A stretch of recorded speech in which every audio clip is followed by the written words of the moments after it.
तर यानंतरची बातमी आहे धुळ्यामधून खासदार निलंबन निषेधार्थ धुळ्यामध्ये आंदोलन करण्यात आलं। जिल्हा काँग्रेसने लोकशाही बचाव आंदोलन केलंय। धुळ्यामध्ये देखील निलंबनाच्या निषेधार्थ आंदोलन करण्यात आलं।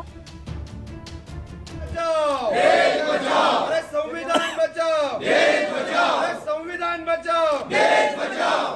146 खासदारांचं निलंबन करणाऱ्या भाजप सरकारचा, अरे 146 खासदारांचं निलंबन करणाऱ्या मोदी सरकारचा देश बचाओ, संविधान बचाओ।